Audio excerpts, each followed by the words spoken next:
Hi, my name is Tracy and I'm a beauty blogger. I originally wrote about the semen facial just over a year ago now, and it's received quite a response worldwide. I think it's important to follow that up and actually speak about how the process is done and what it achieves, because I guess from the media, from kind of first impressions, it can be quite a taboo subject really. And I think the kind of shock factor of it is what makes people shy away from the actual benefits of using it. So I've had rosacea since I was born. It's just a condition that is hereditary for me and my family. My father is Hungarian, my mother is Irish, so together is the worst combination for skin. I've had a red face on my cheeks and nose now, which really started noticing as a child when other parents would say to my mum, oh, she's really rosy, she's really bonny, she looks very active and happy, because my face was constantly flushing red. And that would happen when I would just be sat down. It wouldn't necessarily be because of physical activities or being out in the cold or the heat inside. It would just happen continuously. So I always had a bright red face as a child. And growing up, that then became something that made me very self-conscious. I shied away from people because of it. And I was bullied for my lack of confidence and for how I looked, for having a bright red face and really pale skin. So I think it's important to understand that a condition that you have isn't just what you can see. It's very much the kind of mental aspect behind that and how it does affect your life as a person. I think, speaking from my own experience, I didn't feel comfortable being around people, talking to people, being in social situations because I didn't like the way that I looked. One thing that I think is very evident in rosacea sufferers is the fact that their skin is so spontaneous. It's one of those things that you don't know when it's going to happen. For some people it may be constant. My face is always red, but at times it gets worse. Especially when I drink alcohol, if I have spicy food, if I use products that contain chemicals that my face isn't very happy with. I have very sensitive skin, and as a teenager I believed having a constant suntan would even out the redness, which it did, but it also then left me with very dry skin. I find that the pores on my nose are very large, they're very open, and then I have an oily nose and a very dry, harsh face. It can feel very tight, very hot. It feels as if somebody is holding a lighter under your chin. Everything rises up and burns, and you get this kind of red patch that just courses up your face, and it's very embarrassing. It looks like you're constantly blushing, and feels so uncomfortable because you can't remove the heat from the skin. It's not like being hot in a jumper and taking it off. You actually have this constant burning heat that just won't relieve. So I guess in a way it's a bit like having sunburn, but for the rest of your life. And that's why it's so uncomfortable. And again, there's different degrees of rosacea. For some people, they have lumps and bumps. You can have rosacea acne, where I frequently have spots around my chin because of my rosacea, because of my hormone imbalance. I have veins that are broken in my skin, like spider veins. And I also just have a constant flushing that comes up. You may look at me now and think that I look quite normal, I look quite pale, there's not much redness. But I want to show you what happens when I use products, so makeup removers, face wipes, creams, moisturisers, even things when people would put face packs on to make your skin feel soft and fresh again. That can affect my face and actually make it worse, make it feel hotter, tighter, and just awful. So I've just got some normal face wipes here. They actually have vitamins and aloe vera in them. So in all respects, they are good for sensitive skin. They are the sensitive skin variety, and they're from Morrison's. Not that I'm advertising, but these are the skincare range. So these are suitable for my skin type, but watch what it does to my face.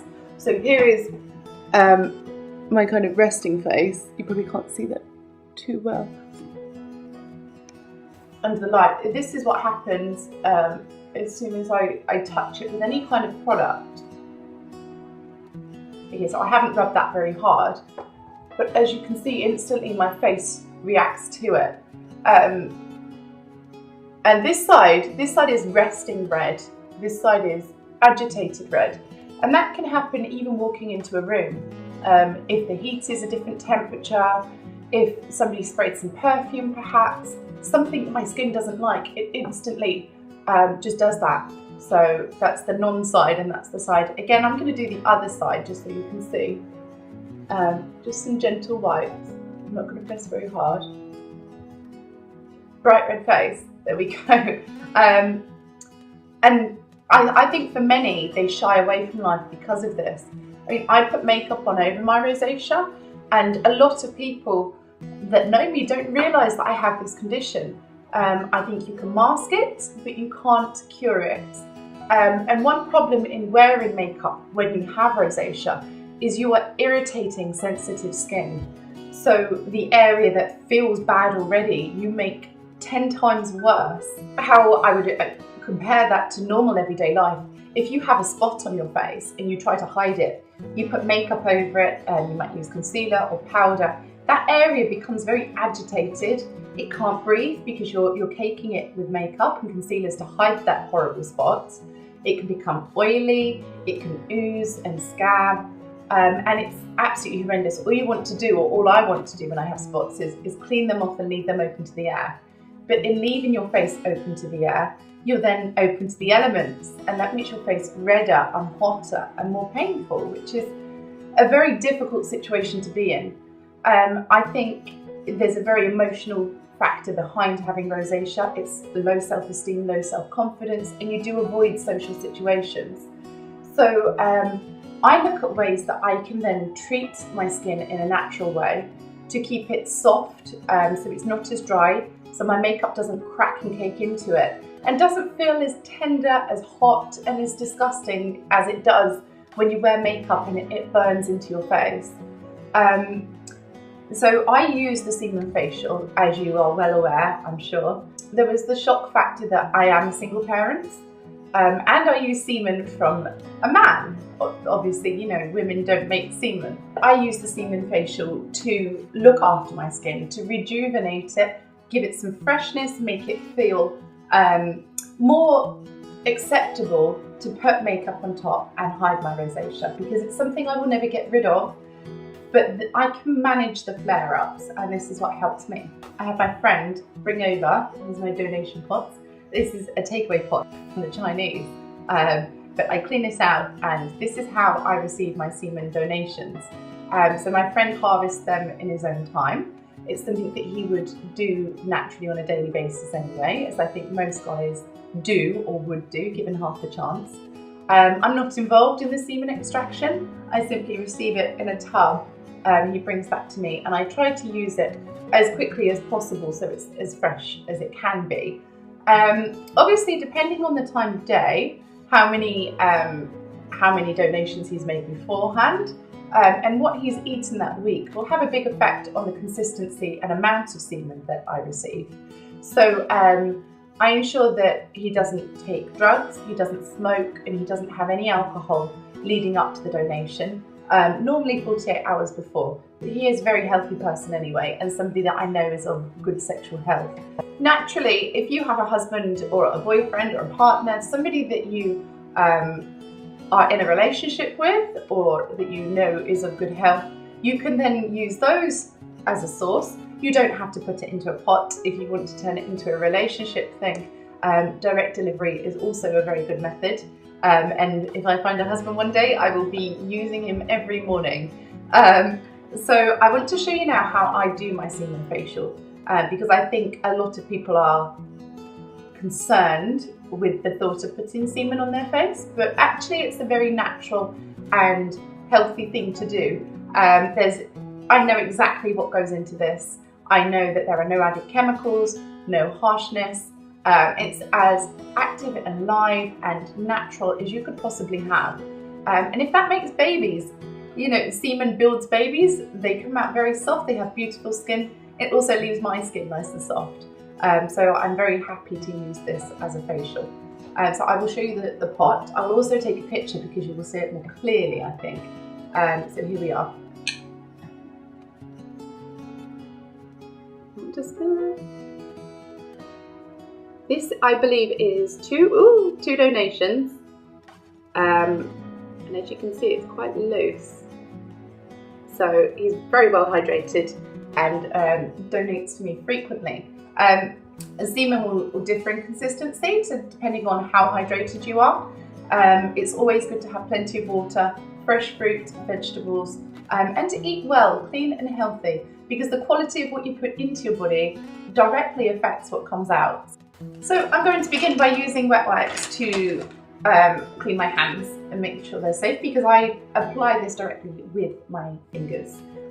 You may want to use a cotton bud, but I think that might soak up some of the semen and you really want it all to go on your face. I'm going to be targeting my cheeks today because I don't have a massive amount of semen. It does take a long time to collect that amount, I guess. So for the volume that I have today, I will be doing the biggest area of my face, which are my cheeks. So in preparation, I have no makeup on. As you can see, my face is red. It won't necessarily remove the redness. It doesn't cure you, but it does reduce it. It makes the skin texture better. It stops you from being so dry and worn out. It actually rejuvenates, revives, hydrates, and leaves it so beautifully soft. At the minute, it feels hot. It feels kind of like you want to get a rough flannel and scratch your face and soften it up.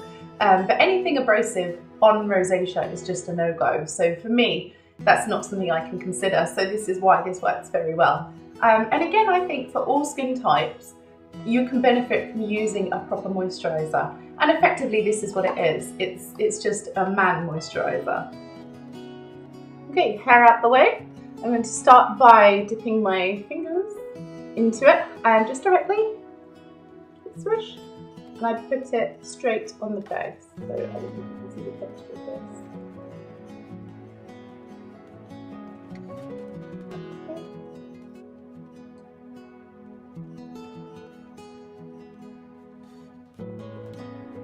Right.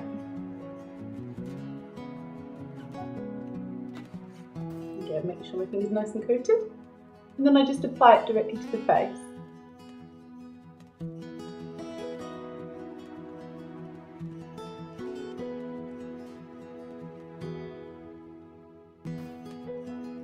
I find it a circular motion works best because you kind of cover all the area and you can really work it into the skin. That side.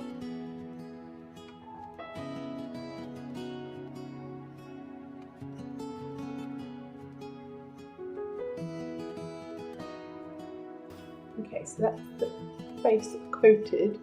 It actually dries quite quickly. It's quite surprising how quickly it goes onto the skin.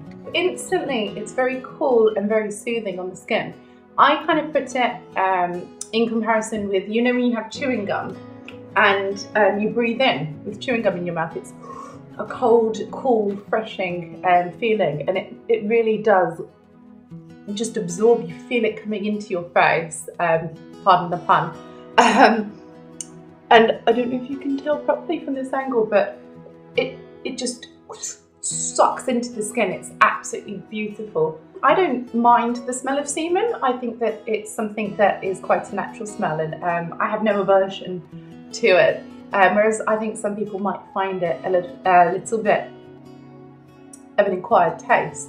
So in that sense, I always find having incense sticks or something on at the same time diffuses from the aroma of the semen. But naturally, if you find somebody that is very healthy in their diet, it won't have the same tang to it and smell. So it all depends on the individual really, and where I think you may have a bad experience with one, you may have a very good experience with another. So yeah, I think this loose semen is the least fragrant, and the thicker and more dried out as it is, the more kind of pungent it becomes. So definitely try to use it as fresh as possible.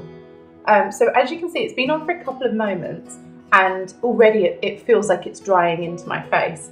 It is quite instant because I've put, a smooth layer as opposed to a big splodge, because of the way that I've massaged it into the skin.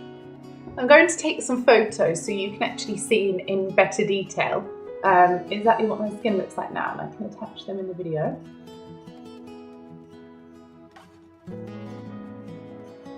I have a lump down here of semen which is showing up quite well on camera, so I'll just get a close up of that.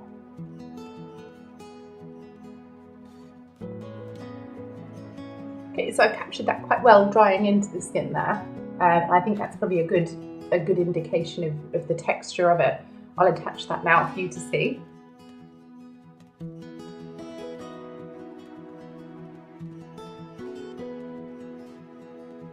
Now to remove the semen from my face. I genuinely find that going into the shower is a great way to kind of freshen up anyway. It depends on how much you have on your face, if you want to wash at the sink or if you just want to remove a certain area. Seeing as I'm on here, I can't really take you into the shower with me, so I'm going to be doing it at the table with a bowl of fresh water and a kitchen towel just to pat my face dry. So again, my hands are clean. I'm going to use another wet wipe and just re-clean them because you do want to keep the surface as hygienic as possible. I'm going to tear off a bit of the towel, dip it in the water, and then just remove in a very gentle way. And once the semen is touched with water, it goes from being dry and tight, kind of shriveled in. It kind of feels like a face pack that pulls the skin inwards. It feels so glossy to wipe it off. It's like having a kind of oil on the face or a wax where it just glides beautifully against the water. You could wipe that as much as you like. I think being tender is the best way to do it. And alternatively, standing under the shower with cool water running across your skin is also very soothing. So now I'm going to do the other side. That feels absolutely beautiful. It's so cooling and soothing. Even though my face may still look red, the condition of the skin feels so much better already. And now I'm going to pat it dry.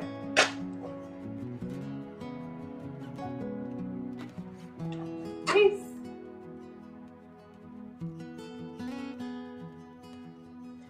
And then we have the semen facial. So I leave my facial on depending on how long it takes to dry. Sometimes it could be 5 minutes, other times it could be 20 minutes. Or if you're watching, your favourite TV show or something, just pop it on and leave it for as long as you like. Cleaning it off, as you can see, is very simple and easy. Afterwards, my skin is soft, it's cool. I haven't put anything else on it. I don't need to use anything else. And definitely doing it before bedtime leaves you so vibrant and fresh by the morning. It depends on an individual skin type to how often you would do the semen facial. I like to do mine once every 3 to 5 days if possible, if my skin's feeling particularly tender. In cooler months, when you have harsh heating and cold winds, I find that I need to do it a little bit more often. But towards the summer, the sun either agitates my skin or makes it feel better. It varies day to day really for the amount of sun exposure that I've had. I do always wear a high factor sun cream just to make sure that I'm not burning and that my skin doesn't get any worse. But effectively, maybe as a treatment once a month, once every 2 months, whenever you would really need to use a face pack, you can use the semen facial. I hope in showing you this today that it will help you to understand what people with rosacea go through and show you a healthy, natural alternative method to using products that are full of chemicals and tested on animals. To look at the ingredients of something and to see a load of code numbers and chemicals, you know that that isn't going to be great for your skin. Everything has a reaction, and something natural doesn't give me that. So I hope that this has helped you to understand the semen facial a little bit more, to take the edge off of what is quite a taboo subject. I just wish you all the best with your health, your happiness. Thank you very much.